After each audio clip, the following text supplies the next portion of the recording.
Okay, so we are actually going to implement the HTTP trigger, and we'll actually uh, going to write a specific code which will get triggered, or which will get HTTP triggered by deploying it, right?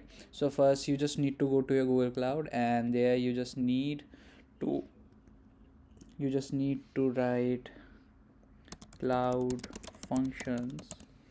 There you just need to click this. Now in front of the screen you just can see option of creating a function. Just go there. Here you just need to create for you just need to opt for first gen. Let's name it as we'll name it as HTTP trigger, right? 01, right? Now let the region be by default. Then we are actually going to use HTTP trigger. Now we'll this example, for this sample, I'm just use checking out for allow unauthenticated invocations, but you can also go for require authentication. It hardly makes any difference. Just save it, then just go here, check out everything. One thing you need to know is, like, in the first generation of like in this first generation of this cloud function, you cannot go above like 541, or you say 540. It is a constraint. You cannot go above like one above 540. You just need to write the value between 1 to 540 only, so let it be 60. Then we'll go down. App engine has been selected, then we'll go and select create, right? Then after this you just need to click on this runtime and opt for Python 3.12, and and you can see the code here, right? So what this actually code is doing, right? It is using Flask HTTP request, and what it is doing is, like, we know what Flask API do, right? So we here in this code, by default it is using Flask for creating a link which can be like used for HTTP trigger, right? And this function is just asking for the message, and it will actually going to like deploy the function. So what we are going to do is we are going to remove all this. Oh, 1 minute. Okay, so yeah, so what we are going to do is we'll make some changes so that we can have a good uh, understanding of how we can actually use this. So let's name it as HTTP trigger function, right? Now what we are going to do is, let's create something and name it as, for example, for a student, right? So we'll go here, and student id is equals to request dot args for arguments dot get, right? And we just want the student id here, right? Then if student id is none, return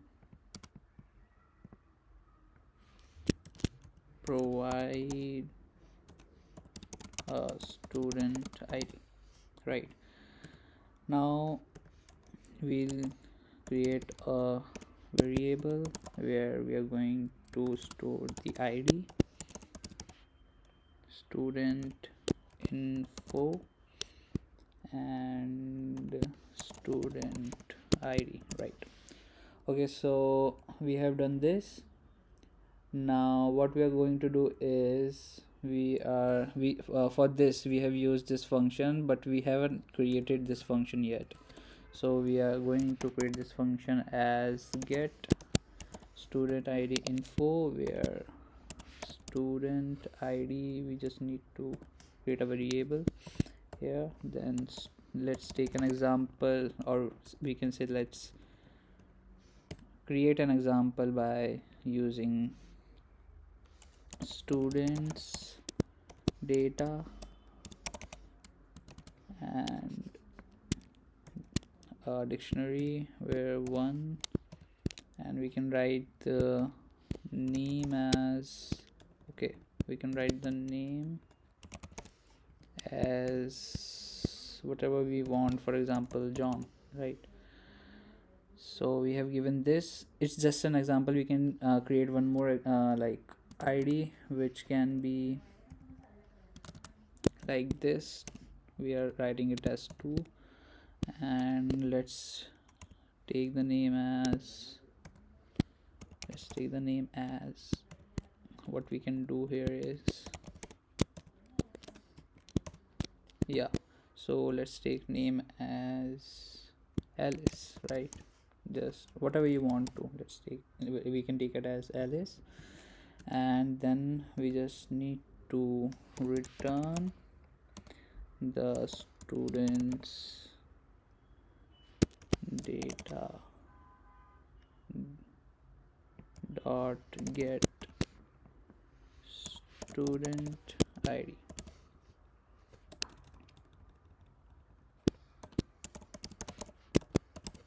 Yeah, so we have created a function here, and student data dot get, we are taking the value from here.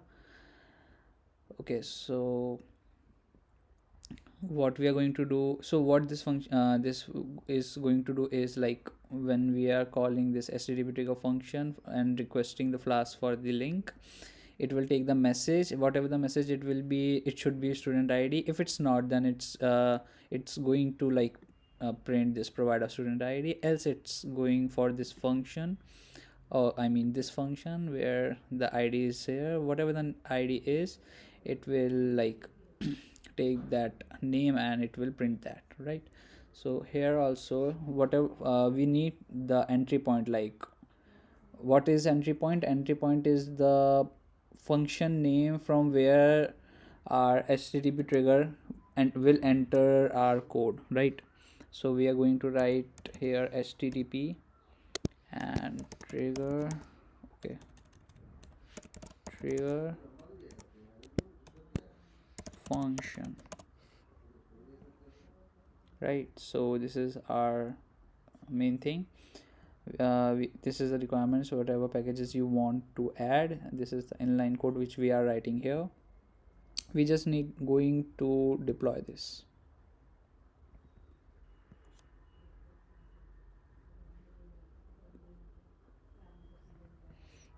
Okay, so it will take some time, and after some time, when this has been created or green tick has been like green tick will show the confirmation that the trigger has been created. Then this is the dashboard actually, where you can actually see that how your triggers are working, where and when and where it has been invocated. Also, you just need to know that invocation or processing of a trigger, or whenever a trigger is invocated, then it takes some billing or some price for it. It is not free, but the price is very low, like $0.4 per trigger, right? So it's loading. Okay, so you can see green tick has been triggered.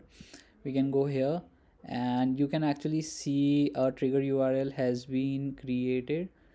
This trigger url actually this trigger url will always be used whenever a student id has been requested to this function, and it will give the result as if the request is for with the student id, then it will go to this function and return whatever that id has been associated with the name. But if that request is not for our student id, then it will give you an error, or not an error but a message that please provide a student id. Yeah, so it has been created, trigger it has also been created. We can see the permissions, logs and testings. Yeah, so this was the basic way of creating a trigger, http trigger in front of you, which I have shown. You can see this link has also been created.